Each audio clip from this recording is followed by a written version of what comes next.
Autism এবং ADHD এই দুটির মধ্যে বেসিক পার্থক্য কোথায়? অটিজম শিশুদের মধ্যে থাকে সোশ্যাল ইন্টারাকশন এবং কমিউনিকেশন আর বিহেভিয়ার কিছু প্যাটার্নসে রিপিটেটিভলি মুভমেন্ট। অর্থাৎ সোশ্যালাইজেশন কি, শিশুকে ডাকলে হয়তো রেসপন্স করছে না, শিশু কারো চোখে চোখে তাকাচ্ছে না।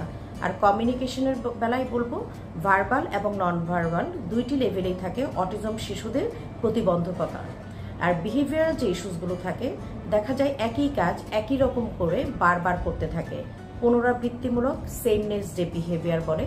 অর্থাৎ যে কোনো শিশু হয়তো খেলনা দিয়ে খেলছে, সেই খেলনাটা দিয়ে যেভাবে খেলা সেভাবে না, খেলনাটা হয়তো হাতে নিয়ে আছে অথবা যে কোনো একটা অবজেক্টকে সে খেলনা মনে করে তার হাতে রাখছে, হয়তো ওই অবজেক্টের কোনো একটি পার্টিকুলার পার্ট নিয়ে সে আছে।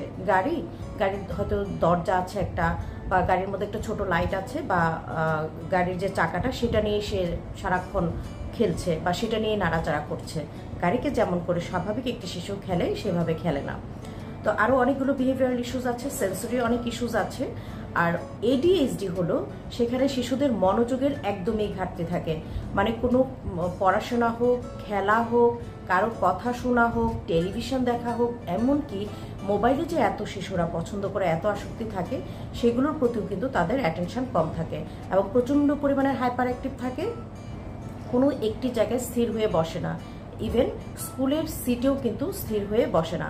বন্ধুদের সাথে একত্রে খেলার জন্য যে একটু সময় দিতে হয়, খেলার সময় কি করে, আমাদের টু ওয়ে প্যারালাল যে খেলাগুলো আছে সেখানে খেলতে হবে এবং আমার ওয়েট করতে হবে আমার নেক্সট টার্নের জন্য, সেইটুকু পর্যন্ত তাদের অ্যাটেনশন থাকে না এবং হাইপার অ্যাক্টিভিটির জন্য দেখা যায় এগুলো অনেকাংশেই ঘাটতি থাকে।